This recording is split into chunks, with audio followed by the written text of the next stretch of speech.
చూస్తే ఈ మానవుడు సర్వ భూమిని పరిపాలిస్తూ వచ్చాడు. ఒక్కడే ఉన్నాడు. ఆ దినాల్లో ఒక్కడే ఉన్నాడు. అతనికి ఆదాం అని పేరు పెట్టాడు. ఆయన పేరేమో ఆదాం అని దేవుడు పెట్టాడు. దేవుని కుమారుడు ఆదాం. అంటే ఆదాము దేవుని కుమారుడు. ఒక్కడే వెళ్తున్నాడు భూలోకం. కాబట్టి భూలోకం అంతా కూడా ఒక్కడే పరిపాలిస్తూ వచ్చాడు. తర్వాత దేవుడు అనుకున్నాడు కదా, నరుడు ఒంటరిగా ఉండుట మంచిది కాదు. దానికి ఒక సాటి అయిన సహాయాన్ని చేస్తాను అనుకున్నాడు. కాబట్టి దేవుడి రీతిగా తలంచి ఒక స్త్రీని సృష్టించాలని కోరాడు. బైబిల్లో రాయబడింది కదా, అది స్త్రీని దేవుడు వేరైన రీతిలో చేశాడు. He caused the man to have a great sleep. మానవుడికి అంటే పురుషుడికి గాఢ నిద్ర కలుగు. ఈ ప్రక్కలో నుండి గుండె దగ్గర నుంచి ఒక ఎముక తీసినాడు. ఈ పక్కన అంటే మన గుండె పక్క నుంచి ఒక ఎముకను తీశాడు. అందుచేత ఆ ఎముక నుంచి స్త్రీని దేవుడు సృష్టించాడు. తర్వాత ఆదాము నిద్ర నుంచి లేపాడు. లేచిన తర్వాత లేచి కూర్చున్నాడు. ఇక ఆదాము లేచి కూర్చున్నాడు. తర్వాత ఈ స్త్రీని తీసుకొని పోయినాడు. తర్వాత దేవుడు ఏం చేశాడంటే సృష్టించిన స్త్రీని తీసుకెళ్లి ఆదాము దగ్గర తీసుకెళ్లాడు. అంత ఎముకలో నుండి చేసినటువంటి స్త్రీని తీసుకొని పోయినాడు. ఆదాము ఎముకలో నుంచి తీసినటువంటి ఆ స్త్రీని దేవుడు ఆదాము దగ్గర తీసుకెళ్లాడు. నిలబెట్టినాడు. ఆదాము ముందు నిలబెట్టాడు. అప్పుడు ఏమన్నాడు మనుషుడు? అప్పుడు ఆదాము పాట మొదలెట్టాడు. వెంటనే మొదలు పెట్టాడు, నా ఎముకలలో ఒక ఎముక, నా మాంసంలో మాంసం మొదలెట్టాడు.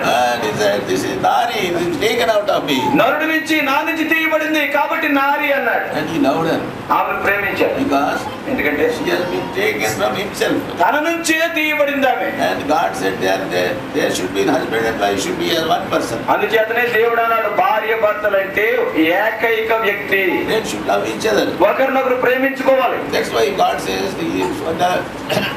Man should leave his father and mother and cleave to his wife. అందుచేతనే దేవుడు చెప్పాడు, పురుషుడు తన తండ్రిని తల్లిని విడిచి భార్యను హత్తుకొనును. And they shall be one flesh. వారు ఏక శరీరమై ఉందురు. So most important thing is that they become one flesh. అన్నిటికన్నా ప్రాముఖ్యమైన సంగతి ఏంటంటే వారు ఏక శరీరులుగా మారారు. తల్లిదండ్రులు విడిచిపెట్టాలంటే తల్లిదండ్రులు తృణీకరించాలని కాదు. అంటే తల్లిదండ్రులు విడిచిపెట్టాలంటే సూర్యరావు గారిని ఇంటి నుంచి పంపేయమని కాదు. ఇప్పుడు they should live together as husband and wife. వారిద్దరూ కూడా ఏక శరీరముగా కలిసి జీవించాలి. పురుషుడు తన తండ్రిని తల్లిని విడిచిపెట్టాలంటాడు. పురుషుడు తన తండ్రిని తల్లిని విడిచిపెట్టి భార్యను హత్తుకోవాలి. అయితే ఏమైతుంది ఇప్పుడు ఏమవుతుంది? వాళ్ళిద్దరు పెళ్లి చేసుకున్నారు. వాళ్ళిద్దరు కూడా వివాహం అయింది. తర్వాత ఇద్దరు దేవుని వాక్యానుసారంగా కలిసి జీవిస్తున్నారు. తర్వాత దేవుని యొక్క మాటను అనుసరించి వాళ్ళు కలిసి బ్రతకడం మొదలు పెట్టారు. అప్పుడు ఏమైతుంది? అత్తకు అసూయ పుడుతుంది. అప్పుడు వీళ్ళిద్దరూ కలిసి ఉండేసరికి అత్తగారికి అసూయ పుడుతుంది. అసూయ పుట్టి ఏం చేస్తుంది? అమ్మో వీడు పెళ్ళాన్ని భార్యను సంగతేసుకొని పోతున్నాడు అంటారు. ఏమంటది అన్నారు కదా. కాబట్టి భార్యని తన సంఖ్యలో పెట్టుకుని మోసుకుపోతున్నాడు. మా మాట వింటలేడు వీడు. ఇప్పుడు ఎన్నాళ్ళు విన్నాడు, మాట విన్నాడు కానీ ఇప్పుడు వింటలేదు. అసూయ వచ్చింది.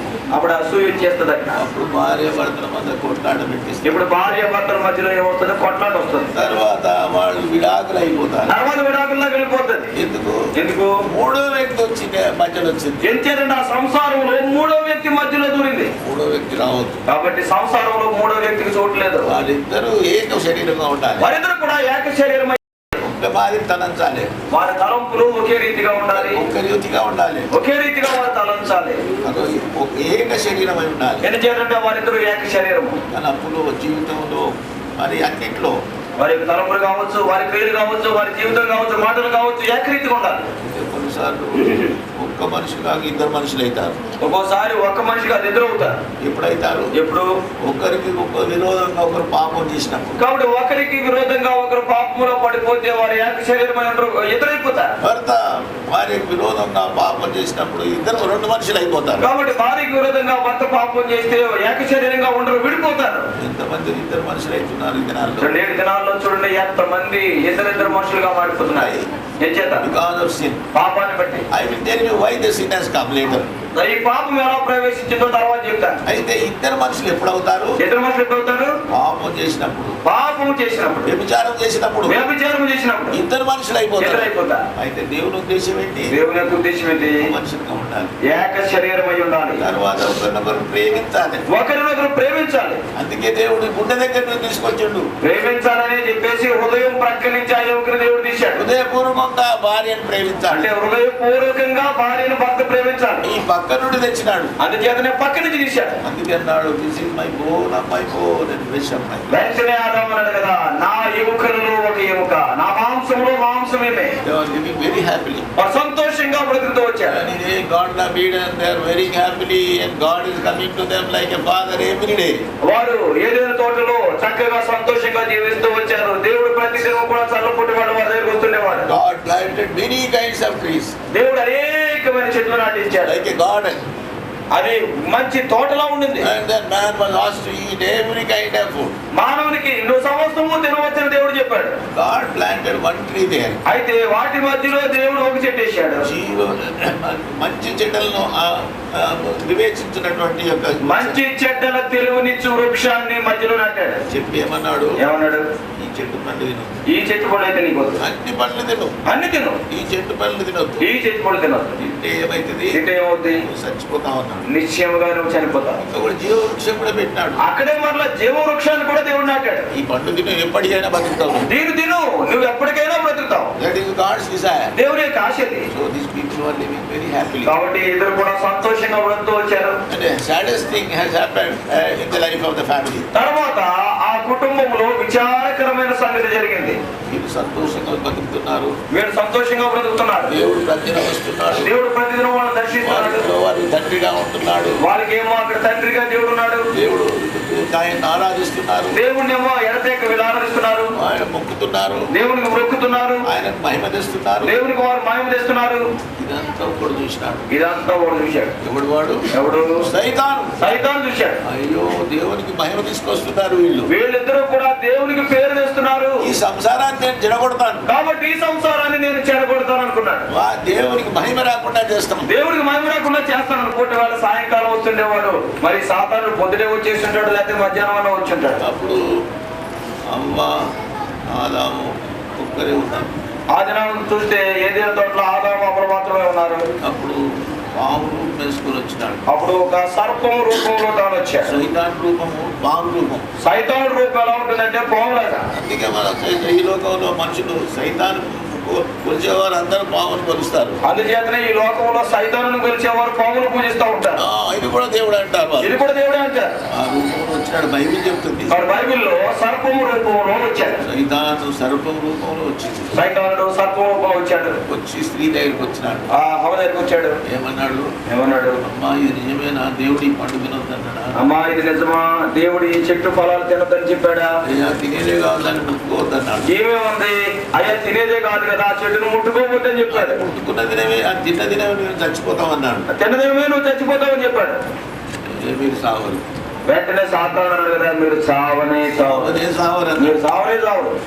దాని బదులు మీరు తిని చూడు, దేవుడు మాదిరి అవుతారు అన్నాడు. ఇంకా సావనే సావరంటే కాదు, ఆ పండు తిని చూడు, నువ్వు దేవుడిలాగా అయిపోతావు అన్నాడు. దేవుని యొక్క శక్తి వారంతా చూసినారు. కాబట్టి దేవుడి యొక్క శక్తి ఇదంతా వాళ్ళు చూశారు. అదే కాకుండా ఒక అబద్ధం ఆడినాడు. ఇంకా అబద్ధం చెప్పాడు. ఇదివరకే దేవుడు రూపంలో చేసినాడు వాళ్ళని. నిజంగా చూస్తే ఇదివరకే దేవుడు స్వంత రూపంలో మానవులను చేశాడు. బైబిల్లో రాయబడింది కదా, దేవుని సారూప్యంలో మానవులు దేవుడు చేశాడు. దేవుని మాదిరి అవుతామన్నాడు. మళ్ళీ ఇంకా చూడండి, ఇంకా దేవుని మాదిరి అవుతామని కూడా చెప్తాను. పుట్టించినాడు అంటే లోపల అనుమానం పుట్టించాడు. అనుమానమే పెనుభూతం. ఇప్పుడు మన సామెత ఉంది కదా, అనుమానమే పెనుభూతం. అది ఒక దయ్యంగా మారుతుంది. కాబట్టి అనుమానమే దైవం అయిపోతుంది. మొదటి పాపం ఏంటంటే అనుమానం పడ్డది. కాబట్టి మొట్టమొదటి మానవుడు చేసిన పాపం దేవుని అనుమానించి. అందుకే మనుషులు భార్య భర్తలు అనుమానం పడతారు. అందుచేతనే భార్య భర్తల్లో కూడా ఈ దినం వరకు అనుమానాలు ఉంటాయి. భార్య ఏమో భర్త మీద అనుమానం పడుతుంది, భర్త భార్య మీద అనుమానం పడుతుంది. భార్య ఏమో భర్త మీద, భర్త భార్య మీద ఎప్పుడు అనుమానాలే. ఎవరి స్వభావం ఇది? ఎవరి స్వభావం? సైతాను ఆ దినాన్ని మొట్టమొదటి అనుమానం మానవుల్లో పెట్టాడు. అనుమానం తీసుకొచ్చి ఏమన్నాడు? తిను. అనుమానం తీసుకొచ్చి ఏమన్నాడంటే ఆ వృక్ష ఫలాన్ని తిను, దేవుడి మాదిరి అవుతావు, దేవుడిలాగా అయిపోతావు. స్త్రీ తీసుకొని తిన్నది. స్త్రీ ఆ పండు తింది. సగం తిన్న తర్వాత సగం వెనుబెట్టించింది. కాబట్టి సగం తింది, సగం ఏమో భర్తకి ఇచ్చింది. ఇద్దరు దిగంబరులు అయిపోయారు. కాబట్టి ఆ దినాన్ని ఇద్దరు కూడా దిగంబరులు అయిపోయారు. దిగంబరులు ఎందుకు కావాలి అంటే దిగంబరులు ఎందుకు కావాలి అసలు? దేవుడు పిలిచినప్పుడు వాళ్ళు మేము రామయ్య నీ దగ్గరికి మాకు బట్టలు లేవన్నాడు. ఎందుచేతంటే దేవుడు యథావిధిగా వచ్చి ఆదామా నీవు ఎక్కడ అని పిలిచినప్పుడు నేను ఇక్కడ దాక్కున్నాను, నేను దిగంబరిగా ఉన్నాను, బట్టలు లేవంటాడు. ఎవరు చెప్పండి నీకు బట్టలు? ఎవరు నువ్వు దిగంబరి అని నీకు చెప్పిన వాడు ఎవడు? నేను చెప్పిన నేను తినకూడదన్న పక్కటి తిన్నావా? నేను తినకూడదని చెప్పిన వృక్ష ఫలాన్ని నువ్వు భుజించావా? నువ్వు ఇచ్చిన ఈ స్త్రీ నాకు తినమని చెప్పింది అన్నాడు కదా, నువ్వు ఇచ్చినటువంటి స్త్రీలను తినమంది. తర్వాత స్త్రీ ఏమన్నది ఎందుకమ్మా తిన్నావు అంటే, ఆ స్త్రీ ఏమంటే అమ్మ నువ్వెందుకు ఆ వృక్ష ఫలాన్ని తిన్నావంటే, ఎంత పని చేసినావమ్మా నీవు, నువ్వు ఎంత పని చేసావేంటి? అయ్యా సైతాన్ని శోధించు, సైతాన్ని శోధించాడు. ఇద్దరు తిన్నారు. దిగంబరులు అయిపోయారు. ఇద్దరు కూడా దిగంబరులు అయిపోయారు. దిగంబరులు అంటే ఏంటి? అంటే దిగంబరులు అంటే ఏంటి? బట్టలు లేని పరిస్థితి. అంటే బట్టలు లేని పరిస్థితి. అంటే దేవుడు మనిషిని బట్టలతో కప్పినాడు. దేవుడు మానవుడిని వస్త్రాలతో కప్పాడు. ఏంటి వస్త్రము? ఏంటి వస్త్రం? నీతి వస్త్రం. నీతి వస్త్రంతో కప్పాడు. దేవుడు మానవుని చేసినప్పుడు నీతిమంతుడిగా చేసినాడు, నీతి వస్త్రం కప్పినాడు. ఏడు చేతులంటే మానవుని సృష్టించినప్పుడు పరిశుద్ధుడిగా నీతిమంతుడిగా దేవుడు చేశాడు కాబట్టి నీతి వస్త్రాన్ని కప్పాడు. సైతాను పట్టుకుని తినిపించి ఆ నీతి వస్త్రం దొంగిలించినాడు. అయితే సాతానుడు అయితే అవిధేయత చూసి ఆ కొండ తినిపించి ఆ నీతి వస్త్రాన్ని తొలగించాడు. అందుకే యేసు కథ చెప్పినాడు. అందుచేత యేసుక్రీస్తు కథ చెప్పాడు. ఎరుకో పోయే మార్గంలో వాడు దొంగల చేత చిక్కిందంట. ఎరుకో పోయే మార్గంలో మరి ఒక వ్యక్తి దొంగల చేతిలో చిక్కాడు. ఆ దొంగోడు ఏం చేసినాడు? ఆ దొంగోడు ఏం చేశాడు? వాడి బట్టలు దోసుకున్నాడు. వాడు బట్టలు దోసుకున్నాడు. బట్టలు ఎవడు దోసుకుంటాడయ్యా? చూడండి, దొంగోళ్ళు ఎవరైనా బట్టలు దోసుకుంటారా? రూపాయల బంగారం ఏదన్నా ఉండదేమో దోసుకుంటాడు. రూపాయలు బంగారం ఏమీ లేకపోతే వాచి పట్టిపోతారు. అయితే ఏం చేసినాడు? ఈయన ఏం చేశాడు? బట్టలు దోసుకున్నాడు. బట్టలు దోసుకున్నాడు. ఎందుకు చెప్పినాడు? ఎందుకు చెప్పాడు? ఏదేని తోటలో ఒక దొంగతనం జరిగింది. ఏదేని తోటలో కూడా ఒక దొంగతనం జరిగింది. ఆ దొంగతనం ఆ దొంగ ఏం చేసినాడు? ఆ దొంగ ఏం చేశాడు? ఆదాము బట్టలు తీసుకున్నాడు. ఆదాము హవ్వల యొక్క వస్త్రాలు దొంగిలించాడు. దిగంబరైపోయాడు. పాపాత్ముడు అయిపోయినాడు. వాళ్ళు పాపాత్ములు అయిపోయారు. అయ్యో అయ్యో అని లేవు లేకుండా అయిపోయినాడు. అయ్యో అయ్యో అని చెప్పేసి లేవ లేకుండా ఎంతో ఇబ్బందులు పడ్డారు. అందుకే యేసు ఈ మాట చెప్పినాడు. అంచేతనే యేసుక్రీస్తు వారి మాట అంటాడు, నాకు దేవుని యొక్క నీతిని కోల్పోయినాను. వీరింటిగా దైవ నీతిని, దేవుడిచ్చే నీతిని వారు పోగొట్టుకున్నారు. దేవుడు చాలా దుఃఖపడ్డాడు. దేవుడు చాలా దుఃఖపడ్డాడు. అయ్యో ఈ బిడ్డలు నేను నా రూపమున చేస్తే నా మాట విన పాపం చేసినాడు, సైతాను మాట విన్నారు. నా సొంత రూపంలో నేను చేశాను వీళ్ళని, అయితే నా మాట వీరు వినలేదు, సాధారణ మాట విన్నారే. చాలా దుఃఖపడ్డాడు. ఎంతో దేవుడు దుఃఖపడ్డాడు. ఈ పిల్లలు సూర్యరావు కొడుకు. వీళ్ళ ముగ్గురు కూడా సూర్యరావు గారి యొక్క కుమారులు. ఈ పిల్లలు తప్పు చేస్తే సూర్యరావు సంతోషిస్తాడా? ఈ పిల్లలు ఎప్పుడైనా ఏదైనా పొరపాటు చేశారనుకోండి, తప్పు చేశారనుకోండి, సూర్యరావుకి ఏమైనా సంతోషం ఉంటుందా? ఉండదు. ఎప్పుడు ఉండదు. ఎక్కువ దుఃఖపడాడు సూర్యరావు. ఎక్కువగా దుఃఖపడేవాడు ఎవరంటే సూర్యరావే. అట్లనే దేవుడు చాలా దుఃఖపడ్డాడు. కాబట్టి ఆదాము పాపం చేసినప్పుడు దేవుడు ఎంతో దుఃఖపడ్డాడు. అయ్యో అని దుఃఖపడ్డాడు. అయ్యో అని చెప్పేసి దుఃఖపడ్డాడు. అయితే దుఃఖపడి ఏం చేసినాడు? దుఃఖపడి ఏం చేశాడు? తన దగ్గర ఉండొద్దు అన్నాడు. ఇంకా నా దగ్గర ఉండొద్దు. దేవుడు పరిశుద్ధుడు. దేవుడు పరిశుద్ధుడు. పాపాత్ముడైన మనం దేవుని యొక్క పరిశుద్ధ దేవునితో పిల్లలుగా ఉండలేము, ఆయన సహవాసం ఉండలేము. పాపాత్ముడైనటువంటి మనం పరిశుద్ధుడైనటువంటి దేవునితో ఆయన పిల్లలుగా, ఆయన సంతానంగా ఉండలేము, ఆయన సహవాసంలో కూడా కొనసాగలేము. దేవుడు బాగా దుఃఖపడ్డాడు. దేవుడు చాలా దుఃఖపడ్డాడు. కోపం వచ్చింది దేవునికి. అప్పుడు దేవుడికి చాలా కోపం వచ్చింది. పురుషుడికి శాపం పెట్టాడు. ఆ పురుషుడి మీద తన శిక్ష విధించాడు. ఇప్పుడు వరకు నువ్వు కష్టం లేకుండా నేను ఇచ్చిన పండు తిని బతికిరావు. ఈ రోజు వరకు కూడా నువ్వే కష్టపడలేదు, చెమట పడతలేదు, నేను ఇచ్చినటువంటి ఫలాలు తిని బ్రతుకుతూ వచ్చావు. అయితే ఇప్పటి నుండి నీకు ఆహారం అట్లా దొరకదు. అయితే ఈనాటి నుంచి కూడా నీకు ఆహారం ఆ రీతిగా దొరకదు. నువ్వు చెమట ఊడ్చి పని చేయాలి. నీవు కష్టపడాలి. నువ్వు కష్టపడాలి. అప్పుడు నీ భోజనం, అప్పుడే నీకు భోజనం. నిజమేనా కాదా? అది నిజమా కదా చెప్పండి. పట్టణం నుండి పల్లెటూరు నుండి ఎక్కడైనా ఊరికే భోజనం రాదు. కాబట్టి నువ్వు పట్టణంలో ఉండు, పల్లెటూరులో ఉండి, ఎక్కడున్నా కానీ భోజనం వచ్చినే దాని అంతనే నీ ముందుకు రాదు. అడవిలో ఉన్నా కూడా భోజనం ఊరికేనే రాదు. అడవిలో ఉన్నా కానీ భోజనం ఎదుర్కొంటానే ముందుకు రాదు. కష్టపడి చెట్టుకు తిరిగి తేనె తీసుకొని రావాలి. కష్టపడాలా, చెట్టుకి వెళ్ళాలా, తేనె పట్టుకుని రావాలి, బుట్టలు అల్లాలి, తర్వాత బుట్టలు అల్లాలి, అప్పుడే నీ భోజనం, అప్పుడే భోజనం దొరుకుతుంది. అంతకుముందు ఊరికే బతికినాడు. ఇంతకు ముందు అయితే ఏ కష్టం లేకుండా భోజనం దొరుకుతుంది. కష్టం చేస్తే భోజనం. ఇప్పుడైతే చెమటోడ్చి నువ్వు భోజనం పొందుతావు. తర్వాత ఇంకా స్త్రీని పిలిచిన్నాడు. స్త్రీతో అన్నాడు, నువ్వు ఎంత పని చేసినావమ్మా అన్నాడు. నువ్వు ఎంత పని చేసావు? ఎంత పని చేసినావు అన్నాడు. నువ్వు ఎంత పని చేసావమ్మా? నువ్వు చాలా దుఃఖకరమైన కార్యం స్త్రీ చేసింది. స్త్రీ చేసిన పని చాలా దుఃఖకరమైన పని. అయ్యా సైతాన్ నన్ను శోధించింది. అయ్యా సైతానుడు శోధించాడు. సరే పో, నీకు శాపం పెడుతున్నాడు. అయితే నీకు కూడా ఒక శిక్ష నేను విధిస్తున్నాను. ఏమిటా? ఎంతో ఎక్కువ. అది దేవుడిచ్చిన శాపం. అది దేవుడు ఇచ్చినటువంటి శిక్ష.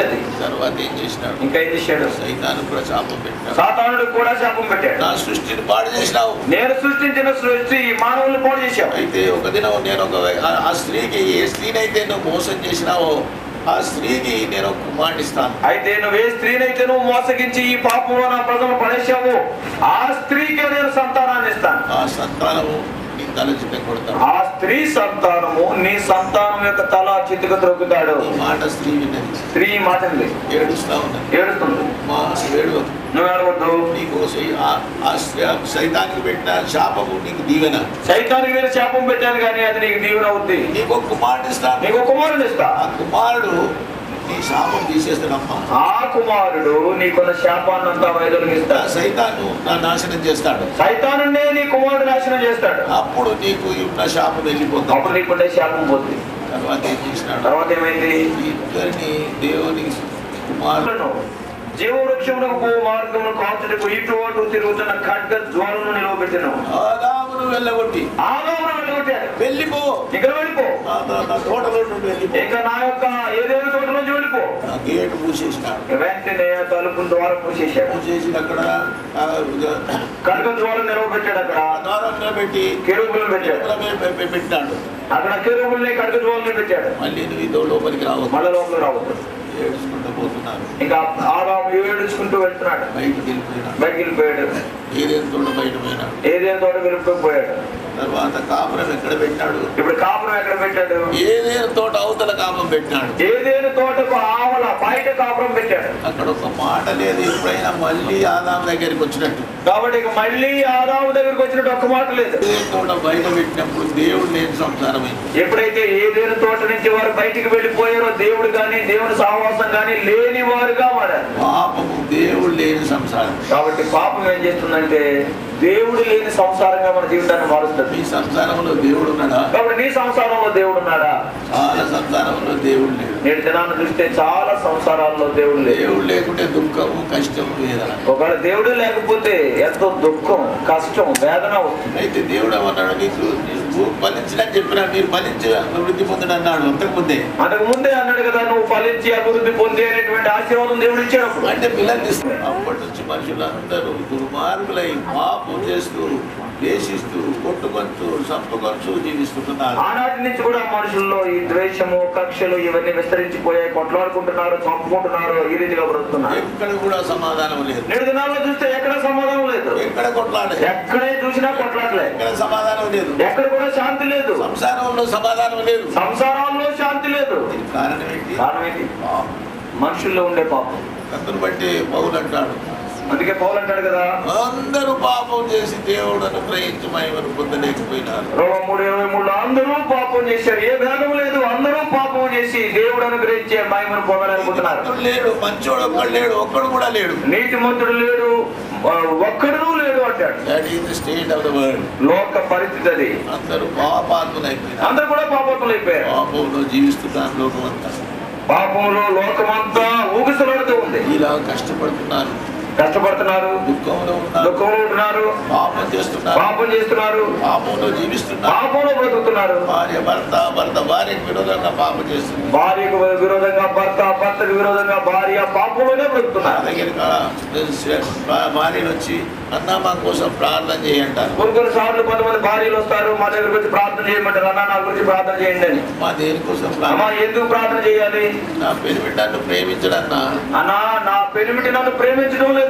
ఎవరిని ప్రేమిస్తాడు? మరి ఎవరిని ప్రేమిస్తున్నాడు? ఒక ఆమెను పెట్టుకున్నాడు, ఆమెను ప్రేమిస్తాడు. అక్కడ ఒక ఆమెను పెట్టుకున్నాడు, ఆమెను ప్రేమిస్తున్నాడు, నన్ను ప్రేమించడం లేదు. వ్యభిచారంలో జీవిస్తున్నాడు. నా పిల్లలకు పోషణ దేవుడు. నా పిల్లలను పోషణకు పరిపూర్ణమైన దేవుడు తన కుమారుని పంపాడు. ఆయన స్త్రీ యందు పుట్టి మనము దత్తపుత్రులము కావాలని, ధర్మశాస్త్రములకు లోబడి ఉన్న వారిని విమోచించుటకై ధర్మశాస్త్రములకు లోబడిన వాడాయను. దేవుడు కాలం పరిపూర్ణమైనప్పుడు తన కుమారుని పంపినాడు. కాబట్టి కాలం పరిపూర్ణమైనప్పుడు, ఆ సమయం ఆసన్నమైనప్పుడు దేవుడు తన కుమారుని పంపించాడు. ఆయన స్త్రీ అందు పుట్టి, ఆ కుమారుడు స్త్రీ సంతానముగా పుట్టాడు. మనం దేవుని కుమారులు కావాలని ఆయన కోరి మన కోసం ధర్మశాస్త్రం నెరవేర్చినాడు. కాబట్టి నీవు నేను కూడా దేవుని పిల్లలుగా, దేవుని కుమార్తెలుగా, కుమారులుగా మారాలని ధర్మశాస్త్రంలో ఉండేటువంటి నియమాన్ని ఆయన నెరవేర్చాడు. అక్కడ ఒక మాట ఉన్నది, అదొక మాట ఉంది. ఆయన స్త్రీ అందు పుట్టి. అక్కడ ఆ మాట ఆయన స్త్రీ యందు పుట్టి. ఎందుకు స్త్రీ అందు పుట్టి? ఎందుకు స్త్రీ ఎందుకు పుట్టాల్సి వచ్చింది? మనందరి మన తల్లులు కనలేదా? మనల్ని కూడా మరి తల్లులు కన్నారు కదా. అయితే ఎందుకంటాడు బైబిల్లో స్త్రీ అందు పుట్టి? అంటే బైబిల్లో ఈ మాటకు వచ్చేసరికి స్త్రీ యందు పుట్టి అని అంటాడు. నీవు దయాప్రాప్తురాలవు, నువ్వు ధన్యురాలవు, నీకు శుభమగును గాక. నీకు శుభమును గాక. నీకు శుభమగును గాక. ఎందుకు? ఎందుకు? కుమారుని ఇస్తాను, నీకు కుమారుని ఇస్తాను. గర్భవతి అయి కుమారుని కంటావు. నువ్వు గర్భవతి అయి కుమారుని కొందు. ఆయనకి యేసు అని పేరు పెట్టావు. ఆయన యేసు అని పేరు పెట్టావు. ఆయన తన ప్రజలను వారి పాపము నుండి విమోచించును. తన ప్రజలని వారి పాపాల నుంచి ఆయనే విమోచిస్తాడు. పాపం చేసిన ప్రజలందరినీ నీ కుమారుడు విమోచిస్తాడమ్మా. పాపం చేసి పాపంలో ఉన్న ప్రజలందరినీ కూడా నీ కుమారుడు ఆయన విడుదల చేస్తాడు. అయ్యా నాకెట్ట కుమారుడు? అప్పుడు ఆమె అడిగింది కదా మరియా, అయ్యా నాకు కుమారుడు ఎలా పుడతాడు? నాకు పెళ్లి కాలేదే, నాకు ఇంకా వివాహమే కాలేదే, నేను పురుషులతో జీవించలేదు, నేను పురుషుని ఎరుగని దాననే, నేను కన్యకను, నేను కన్యకను, నాకు ఎట్ల కుమారుడు? నా కుమారుడు ఎలా పుడతాడు? నీ కుమారుడు పుడతాడు. అమ్మా నీ కుమారుడు పుడతాడు. పరిశుద్ధాత్మ దేవుడు నిన్ను కమ్ముకుంటాడు. పరిశుద్ధాత్మని యొక్క ఆత్మ నిన్ను కమ్ముకుంటాడు. నువ్వు కనబోయే నీ కుమారుడు దేవుని కుమారుడు. నీవు కనబోయేటువంటి కుమారుడు మానవుని కుమారుడు కాదు, దేవుని కుమారుడు. ఆయనకి యేసు అని పేరు పెట్టు. ఆయనకి యేసు అని పేరు పెట్టు. మార్తమ్మ 9 నెలలు మోసింది. మార్తమ్మేమో 9 నెలలు మోసింది. పాలిచ్చి పెంచింది. పాలిచ్చి పెంచింది. ఎవరి కొడుకు? ఇప్పుడు ఎవరు కొడుకు అయ్యా అంటే సూర్యరావు కొడుకు. సూర్యరావు కొడుకు అంటారు కానీ మార్తమ్మ గారు మాటెత్తడు. మార్తమ్మ మాటెత్తడు. ఎందుకంటే మనమందరము కూడా పురుష సంతానముగా పరిగణించబడుతున్నాం. యేసుక్రీస్తు వారు ఒక్కడే స్త్రీ సంతానం. అయ్యా నాకెట్లా కుమారుడు? ఆమంది కదా మరియా, అమ్మ అయ్యా నాకెట్లా కుమారుడు కలుగుతాడు? నాకు ఇంకా వివాహం కాలేదు. పరిశుద్ధాత్మ దేవుడు నిన్ను కమ్ముతాడు. దేవుడి యొక్క ఆత్మ పరిశుద్ధాత్మ నిన్ను కమ్ముకుంటాడు. కుమారుని కంటావు. నువ్వు కుమారుని కంటావు. ఆ కుమారుని పేరు యేసమ్మ. అంటే ఆ మేలు చేశాడు. అంతేకాదు అందరికీ ఎంతో ఉపకారాలు చేశాడు. అయినప్పటికీ కూడా చివరిలో పాపాత్ముల కొరకై వారిని రక్షించేదానికి కలువరి సిలువలో తన ప్రాణం అర్పించాడు. సిలువలో ఎందుకు చనిపోవాలి? సిలువలో ఎందుకు దినాలు చూస్తే ఆ పాప శాపం మనం అందరం మోస్తున్నాం. అయితే దేవుని కుమారుడు ఒక్కడే ఆ పాప శాపం తీసేయగలడు.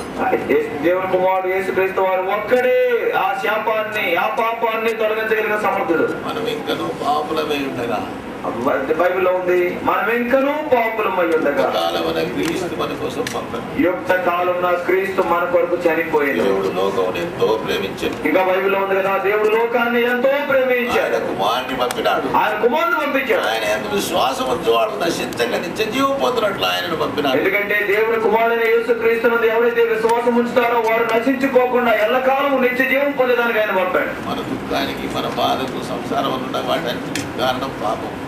మన దుఃఖం కావచ్చు, మన బాధలు కావచ్చు, నొప్పి వేదన కావచ్చు, సంసారంలో శాంతి లేని స్థితి కావచ్చు, వీటన్నిటి కూడా కారణం ఏదంటే పాపం. ఈ పాపం తీసివేయడానికి దేవుడు తన కుమారుని పంపి మన కోసం సిలువలో బలిగా. కాబట్టి ఈ పాపాన్ని తీసివేసేదానికి దేవుడు తన కుమారుని పంపించాడు. ఆ యేసుక్రీస్తు వారు సిలువలో బలైపోయాడు. మన పాపం పోవడానికి మనం కోడిని, గొర్రెను, మేకలు కోస్తాం. మన పాపం పోవాలంటే చాలా సార్లు ఏం చేస్తూ ఉంటాం అంటే కోడినో, గొర్రెనో, మేకనో ఏదో కోస్తుంటాం.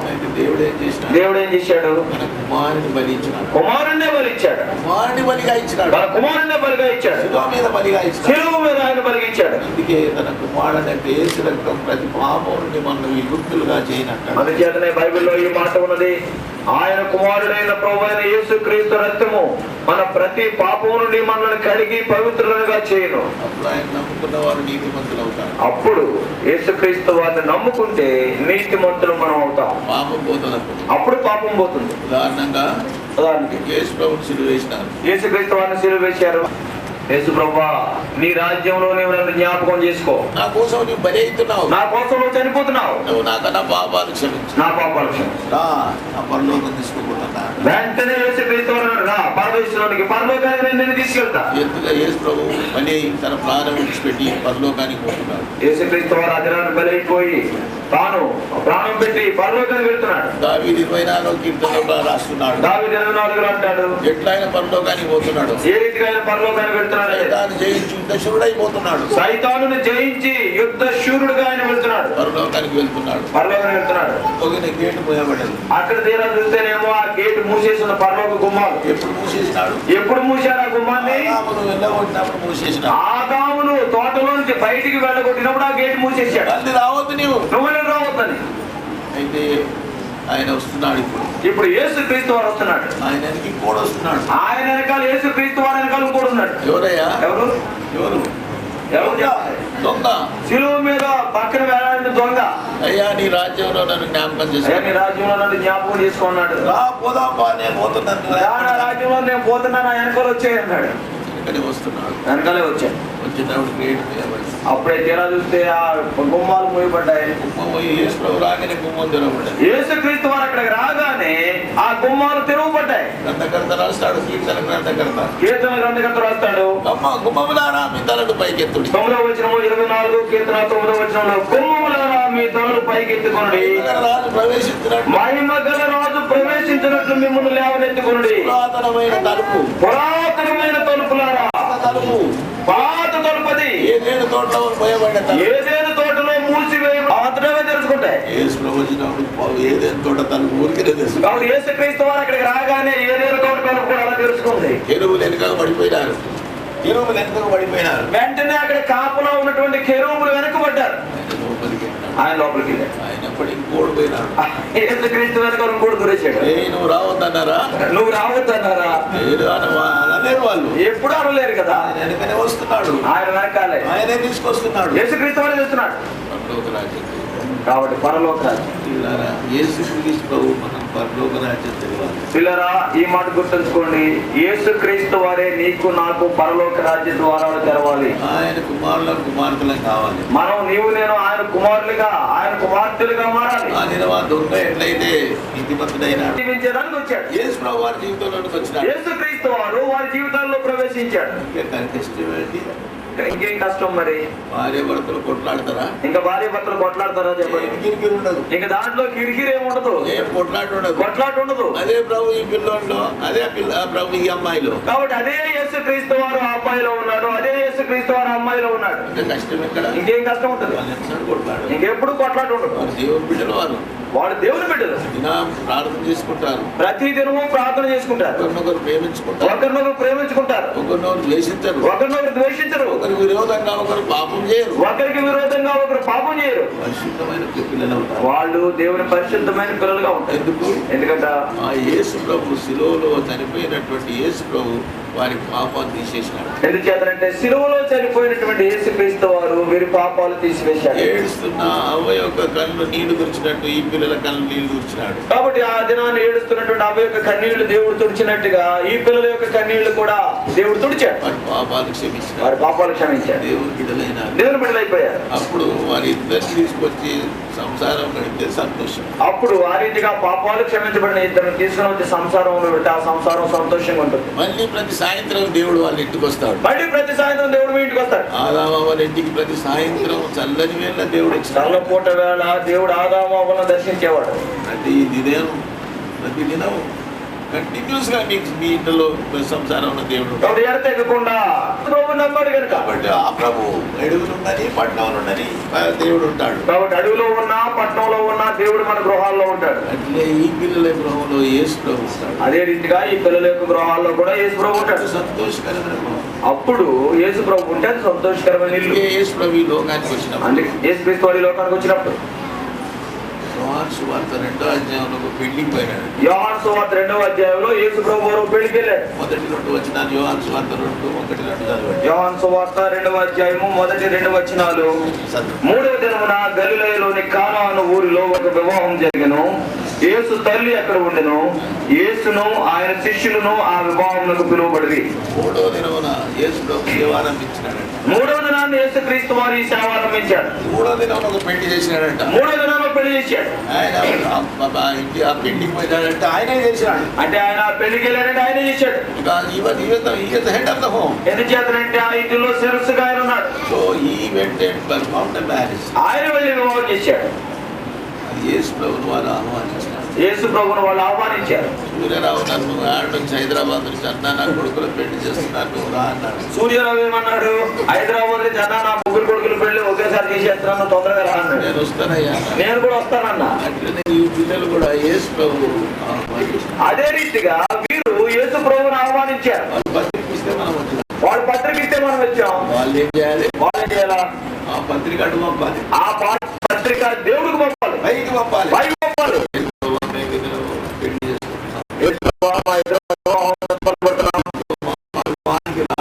ప్రభా మా పెళ్లికి రా, ప్రభా మా సంసారంలో మూడవ వ్యక్తిగా ఉంటాడు. దేవుడు మన వ్యక్తులు మన సంసార జీవితం మనకి యేసుక్రీస్తు వారి మన సంసారంలో వారి నేను వారి దేవుడినయ్యుందును, వారు నా ప్రజలయ్యుందురు, నేను వారికి తండ్రినయ్యుందును, వారు నా కుమారులను కుమార్తెలనయ్యుందురు. యేసు ప్రభు నమ్ముకున్న తర్వాత దేవుడు మన దేవుడు అవుతాడు. యేసు ప్రభు నమ్ముకుంటే దేవుడే మన దేవుడు అవుతాడు. మన పాపాలను క్షమిస్తాడు. మన పాపాలను క్షమిస్తాడు. మన సంసారంలో అంతేకాదు యేసుక్రీస్తు వారు మన సంసారం కుమారులుగా దేవుని కుమార్తెలుగా మారారు. మీరెట్లున్నారు? కాబట్టి కూర్చున్న మనం ఎట్టున్నాం? ఈ యొక్క సంసారం యేసు ప్రభు వచ్చినాడు. మన సంసారాల్లో యేసుక్రీస్తు పరిశుద్ధంగా ఉంటాడు. give such an experience to all those people who are hearing this word. ఈ వాక్యం వింటున్న ప్రతి వారికి కూడా honor the marriage of this woman. ప్రభువాని నాదు సూర్యరావు గారి యొక్క విశ్వాసాన్ని కనపరిచారు. మనందరినీ కూడా ప్రభువా ఆయన కనపరిచినట్లుగా మనందరికీ సమావేశపెట్టినందుకు వందనాలు. He wants to perform the marriage of this woman. ప్రభువా ఈ పిల్లల యొక్క వివాహాలు ప్రభువా చేయాలని కోరుతూ వచ్చారు. ప్రభువా మీరు వారి వివాహం చేయండి. ప్రభువా ఈ సందర్భంలో నీ వాక్యం ఇచ్చాం. ప్రభువా యేసుక్రీస్తు వారి రక్షకుడిగా మాకు సంతోషకరమైన గృహాన్ని దయచేస్తారు.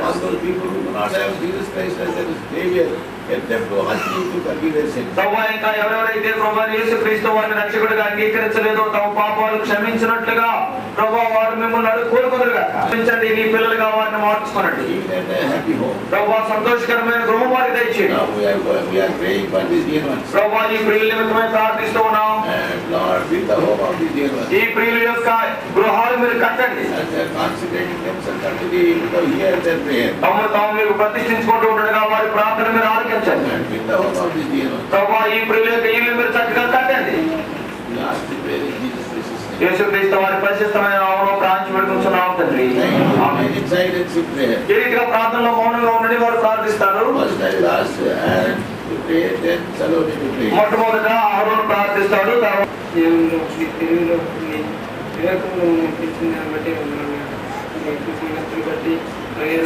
సేవకుని బట్టి అవునాడు చుట్టుపక్కల ఉన్న వాళ్ళ పరిస్థితిని బట్టి మనం కలిగిందని బట్టి చెల్లిస్తున్నాను. అన్నాడు కానాడు ఇందులో మీరు అన్నట్టు నేను ఈ మందిరంలో మీరుండి ఈ వివాహాన్ని మీరు జరిగిస్తున్నాను. మీరు నమ్ముతున్నాం నేను. మీరు మాకు ఆ సంతోషాన్ని దయచేయండి. తండ్రి మాకు జీవితకాలం అంతా మాకు మీరు తోడే నడిపించమని మా గృహాన్ని మా జీవితాన్ని మీరే కట్టి మీరు మాలో ఉంటే మీ సంతోషాన్ని మాకు చాటి చెప్పేటప్పుడు దయచేయమని యేసుక్రీస్తునామమున అడిగి ప్రార్థించి మనం వేడుకుంటున్నాం తండ్రి. ప్రార్థించువంటివి ప్రభువా సంకట సమయములో, ప్రార్థించువంటివి ప్రభువా సంకట సమయములో, దయచూపి నన్ను కరుణించి ప్రేమతో ఆదరించుమయ్యా. దయచూపి నన్ను కరుణించి ప్రేమతో ఆదరించుమయ్యా. నీ పాద సన్నిధికి కృపామయా యేసయ్యా, నీ ప్రేమ కనుగొనుచు దేవా నివాస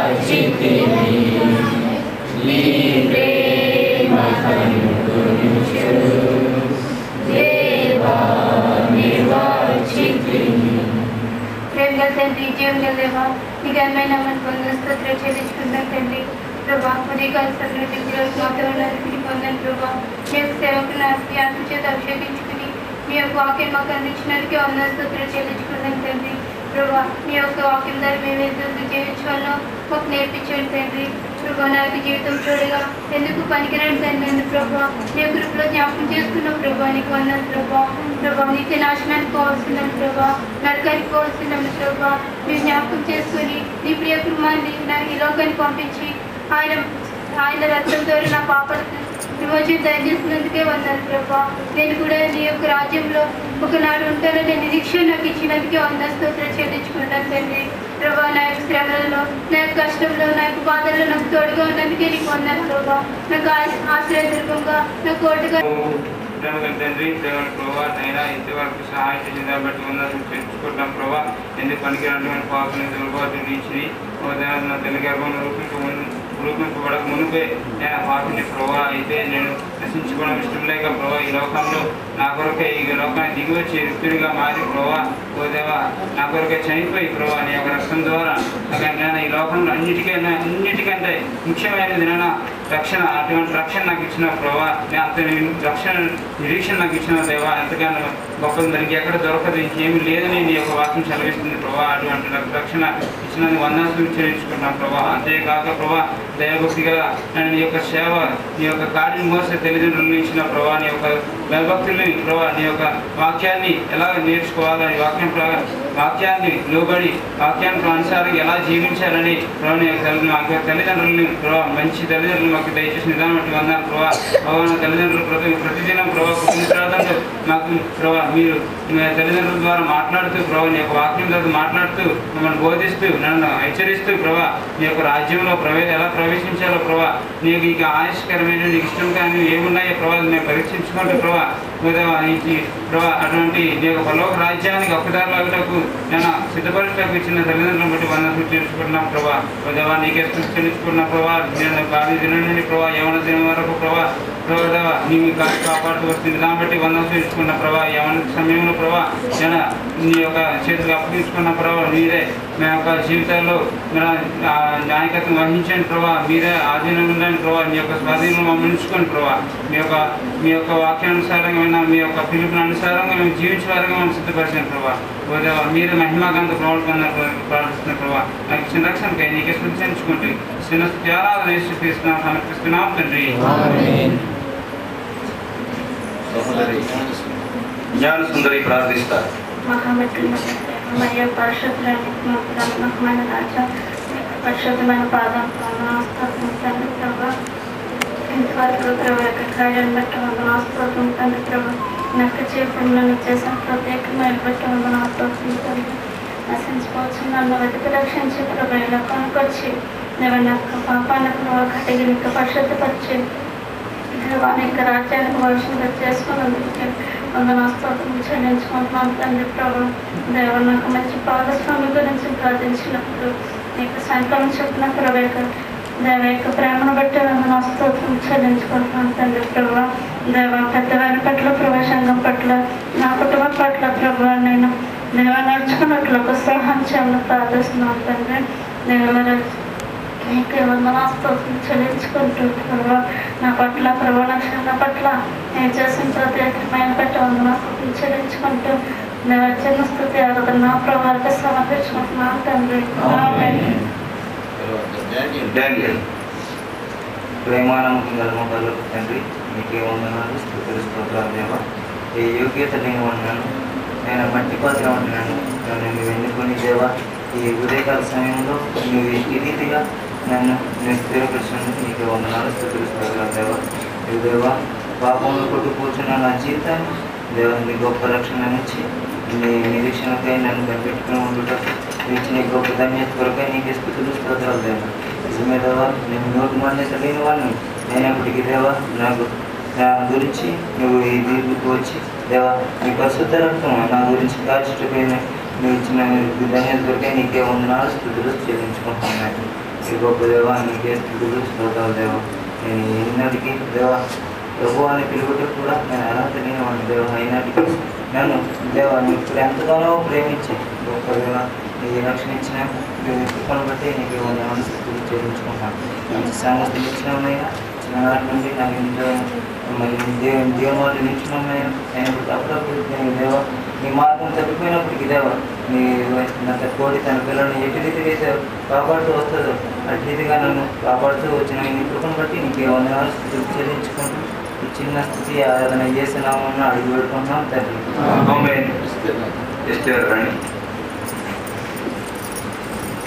మహామిత్రమైన ప్రభావ నీ పరిశుద్ధ పాదాలకు వందనం చెల్లిస్తూ ప్రభావ తెలిసిన కాలంలో కాచి కాపాడేందుకు నీకే మహిమ గంట చెల్లించుకుంటున్నాను ప్రభావ నా వివాహ విషయంలో నన్ను జ్ఞాపకం చేసుకొని నన్ను మంచి కుటుంబం నన్ను చేర్చినందుకు నీకే మహిమ గంట చెల్లించుకుంటున్నాను ప్రభా నేను పాపం ప్రభా ఎందుకు పనికిరాని తండ్రి ప్రభా నిన్ను కాల్చి కాపాడినందుకు తండ్రి అలాగే నా తల్లిదండ్రులను పట్టున్నాను తండ్రి నన్ను జ్ఞాపకం చేసుకుని ప్రభా అలాగే తండ్రి నా కుటుంబాన్ని తండ్రి ప్రభా ఇక్కడున్న సంఘాన్ని జ్ఞాపకం చేసుకోండి ప్రభా తండ్రి నా వివాహం పట్ల నన్ను జ్ఞాపకం చేసుకుని నన్ను ఒక మంచి భాగస్వామిని ఇచ్చినందుకు నీకే మహిమ గంట చెల్లించుకుంటున్నాను ప్రభా నా తల్లిదండ్రుల పట్ల నన్ను జ్ఞాపకం చేసుకుని ప్రభా తండ్రి నా కుటుంబాన్ని తండ్రి నా అక్క చెల్లిని నా అమ్మని మా నాన్నని జ్ఞాపకం చేసుకోండి ప్రభా తండ్రి నీకే మహిమ గంట చెల్లించుకుంటూ ఈ చిన్న ప్రార్థన యేసు నామంలో అడుగుతున్నాను తండ్రి. ఆరోగ్యవంతమైన జీవితం నాలో ఎట్టి లోపం లేదని బయలుపరుచున్నారు. సర్వశక్తుడైన దేవుని ఎదుటను నా రక్షకుడైన పరిశుద్ధాత్మ దేవుని సన్నిధిని ఇక్కడ చేరిన ప్రజలందరి ఆహారం నేను ప్రమాణపూర్వకంగా బయలుపరుచుదేమనగా సలోమియాను నిన్ను నా సొంత పెట్టి భార్యగా చేసుకొచ్చున్నాను. ప్రేమించి సంరక్షించి పోషించి నిన్ను కాపాడుతుందని ప్రమాణం చేయించున్నాను. ఆరోగ్యవంతులు అనారోగ్యవంతులు కలిమి అందును లేమి అందును అన్ని పరిస్థితులు నిన్ను పోషించి సంరక్షించి నీకే భర్తనైందని ప్రమాణం చేయించున్నాను. నీ శరీరం నా శరీరం పరిశుద్ధాత్మ దేవునికి ఆలయమై ఉన్నదని తీర్చి నీతో పరిశుద్ధంగా జీవించదని ప్రమాణం చేయించున్నాను. ప్రతి ఉదయం నీతో కలిసి దేవుని వాక్యం ప్రార్థనతో నా దినమును ఆరంభించి అదే విధముగా తీర్చదని ప్రమాణం చేయించున్నారు. ఆ సంసార జీవితంలో ప్రథమ స్థానం ఇచ్చి ఆయన గణపరిచి ఆయన మహిమపరిచి ఆయన భాగం ఆయనకి ఇచ్చి జీవించదనని ప్రమాణం చేయించున్నారు. ప్రభు నాకు సహాయం చేయనుగా చెప్తున్నాను.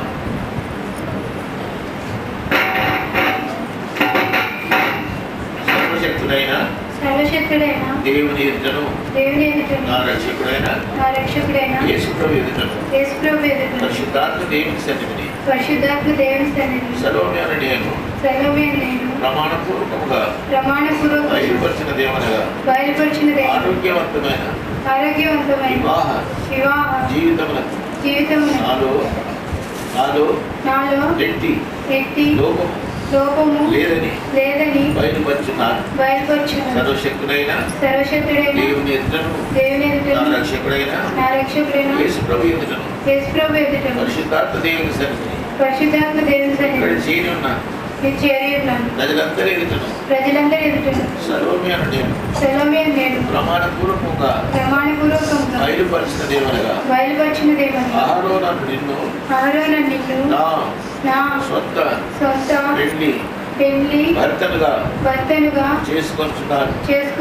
నిన్ను ప్రేమించి సంరక్షించి పోషించదనని ప్రమాణం చేయించున్నాను. చేయుచున్నాను. ఆరోగ్యమందును ఆరోగ్యమందును అనారోగ్యమందును అనారోగ్యమందును కలిమియందును కలిమియందును లేమియందును లేమియందును అన్ని పరిస్థితులను అన్ని పరిస్థితులను ప్రేమించి నిన్ను ప్రేమించి సంరక్షించి సంరక్షించి పోషించి పోషించి నీకే భార్యనై ఉంటుందని నీకే భార్యనైదునని ప్రమాణము చేయించున్నాను. నీ చేయుచున్నాను. శరీరం నీ శరీరము నా శరీరం నా శరీరము పరిశుద్ధాత్మ దేవునికి పరిశుద్ధాత్మ దేవుని ఆలయమై ఆలయమై ఉన్నదని ఉండాలని ఎంచి నీతో నీతో పరిశుద్ధంగా పరిశుద్ధంగా జీవించదనని ప్రమాణము చేయుచున్నాను. సంఘము క్రీస్తునకు లోబడిన ప్రకారము నేను నిన్ను నా శిరస్సుగా ఎంచి నీకు లోబడి జీవించదనని ప్రమాణం చేయుచున్నాను. ప్రతి ఉదయం నీతో కలిసి దేవుని వాక్యం చదివి ప్రార్థనతో ఆ దినమును ఆరంభించి అదే విధముగా ఇచ్చేదనని ప్రమాణం చేయుచున్నాను. నా సంసార జీవితంలో ప్రభు యేసు క్రీస్తునకు ప్రథమ స్థానం ఇచ్చి ఆయనను గణపరిచి ఆయన భాగం ఆయనకి ఇచ్చి ఆయనను మహిమపరచెదనని ప్రమాణము చేయుచున్నాను. ప్రభు నాకు సహాయము చేయుగాక. భార్యాభర్తలుగా వారిని దీవించమని ప్రార్థిస్తున్నాం. అబ్రహాం శారాను ఎలాగైతే ఆశీర్వించినారో ఈ బిడ్డను ఆశీర్వించి వారిని అనేకులకు ఆశీర్వాదకరంగా చేయమని ప్రార్థిస్తూ యేసు పరిశుద్ధ నామమున ప్రార్థించి వేడుకుంటున్నాం తండ్రి.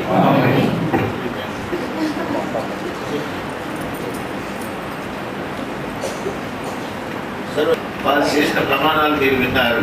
అందును బట్టి వారు ఈ దినం నుండి క్రమైన విధముగా జతపరచబడిన భార్యాభర్తలుగా ప్రకటించున్నాం. రేపు గల దేవుడు వారిని ఆశీర్వించి దీవించుగాక. ఆమేన్.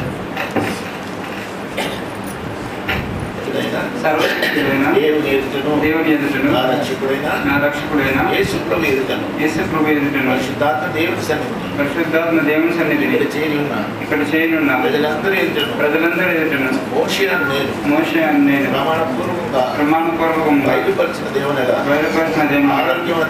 ఆరోగ్యవంతమైన వివాహ జీవితం నాలో ఎట్టి లోపము లేదని బయలుపరుచున్నాను. సర్వశక్తుడైన దేవుని ఎదుటను నా రక్షకుడైన యేసు ప్రభు ఎదుటను పరిశుద్ధాత్మ దేవుని సన్నిధిని మోషే అని నేను ప్రమాణపూర్వకంగా బయలుపరిచిన దేవునిగా జ్ఞాన సుందరైన నిన్ను నా సొంత పెండ్లి భార్యనుగా చేసుకుంటున్నాను. నిన్ను ప్రేమించి సంరక్షించి పోషించదని ప్రమాణం చేయుచున్నాను. అనారోగ్యమందును కన్యయందును లేమియందును అన్ని పరిస్థితులను నిన్ను ప్రేమించి సంరక్షించి పోషించి నీకే భర్తనైందునని ప్రమాణము చేయుచున్నాను. ఈ శరీరము నా శరీరం పరిశుద్ధాత్మ దేవుని ఆలయమై ఉన్నదని ఎంచి నీతో పరిశుద్ధముగా జీవించదనని ప్రమాణం చేయుచున్నాను. ప్రతి ఉదయం నీతో కలిసి దేవుని వాక్యం చదివి ప్రార్థనతో ఈ దినమును నా దినమును ఆరంభించదనని అదే విధముగా ఆ దినమును ముగించదమని ప్రమాణం చేయుచున్నాను. సంసార జీవితంలో ప్రభు యేసుక్రీస్తు ప్రథమ స్థానం ఇచ్చి ఆయనను గణపరిచి ఆయన భాగమునిచ్చి జీవించదనని ప్రమాణము చేయుచున్నాను. ప్రభు నాకు సహాయము చేయను.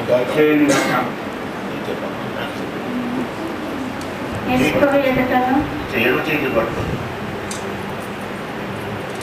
నా రక్షకుడు ఆయన యేసు ప్రభు ఎదుటను నా రక్షకుడైన యేసు ప్రభు ఎదుటను పరిశుద్ధాత్మ దేవుని సన్నిధి పరిశుద్ధాత్మ దేవుని సన్నిధి ఇక్కడ చేరిన ఇక్కడ చేరి ఉన్న ప్రజలందరూ ఎదుటను జ్ఞాన సుందరైన నేను జ్ఞాన సుందరాన్ని నేను ప్రమాణపూర్వకంగా ప్రమాణపూర్వకంగా బయలుపరిచినదేమనగా బయలుపరిచింది ఆరోగ్యవంతమైన ఆరోగ్యవంతమైన వివాహ జీవితమునకు నాలో ఎట్టి లోపము లేదని బయలుపరుచున్నాను.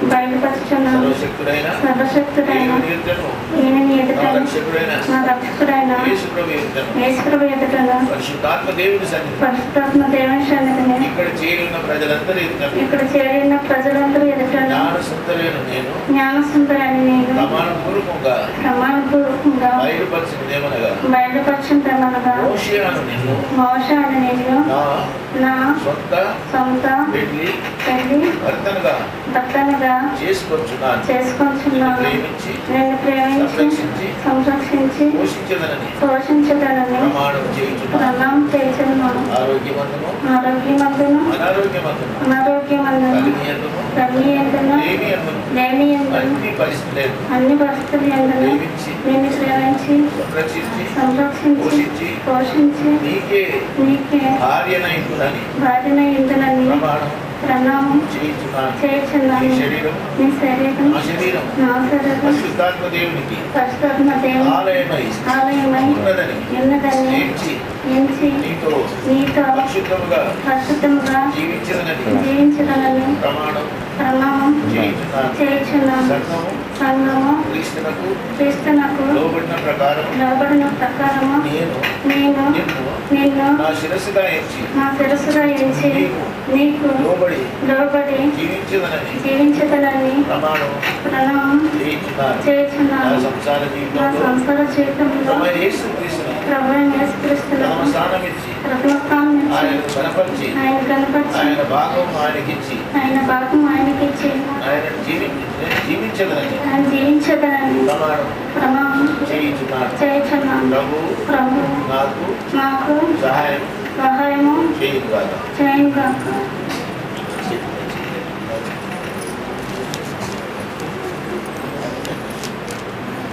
పరిశుద్ధమైన మా తండ్రి, మమ్మల్ని ప్రేమించిన యేసు ప్రభువా వందనాలు స్తోత్రాలు చెల్లిస్తూ మోషేను జ్ఞానశుద్ధం చేశాన్ని పేర్కొంటున్నాం.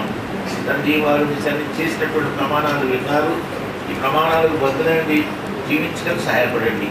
అబ్రహాము శేరాలను ఎలాగైతే ఆశ్రయించినాడు అలాగే వినను మీరు ఆశ్రయించమని ప్రార్థించి వేడుకొంటున్నాం. ప్రేమగల తండ్రి, అలాగే వారి యొక్క సంసార జీవితం ద్వారా నీ కుమారుడిని యేసును మీరు మహిమపరచుమని వారు ప్రార్థిస్తూ నీ దగ్గర ఇష్టం వారికి గొప్ప చెప్తూ యేసు పరిశుద్ధనామమున ప్రార్థించి వేడుకుంటున్నాం తండ్రి. పరిశుద్ధాత్మ దేవుని సన్నిధి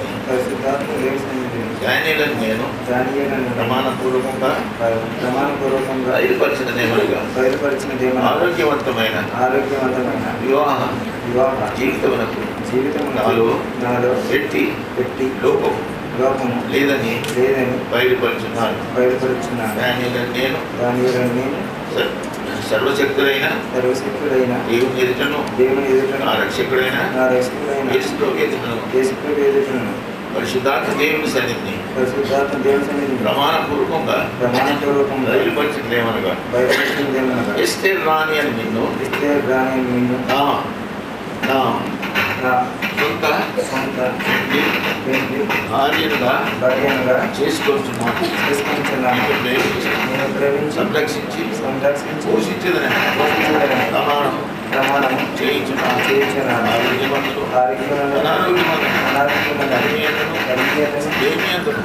అన్ని పరిస్థితులు ప్రేమించి సంరక్షించి పోషించి నీకే భర్తనయుందునని ప్రమాణం చేయించున్నాను.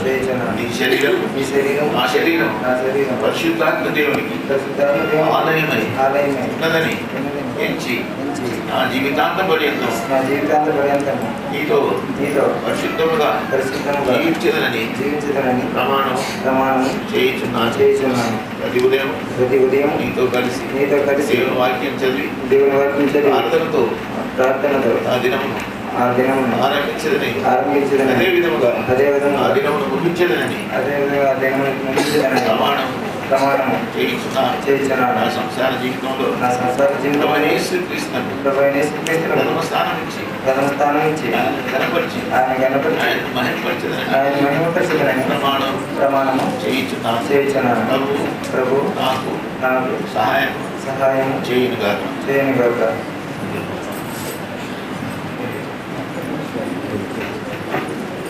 సర్వశక్తునైన దేవుని ఎదుటను మన రక్షకుడైన యేసు ప్రభు ఎదుటను పరిశుద్ధాత్మ దేవుని సన్నిధి ఇక్కడ చేరిన ప్రజలందరూ ఎదుటను ఎస్తేర్ రాణి అని నేను ప్రమాణపూర్వకంగా బయటపరిచిన దేవనగా ఆరోగ్యవంతమైన వివాహ జీవితములకు నాలో ఎట్టి లోపము లేదని బయలుపరుచున్నాను.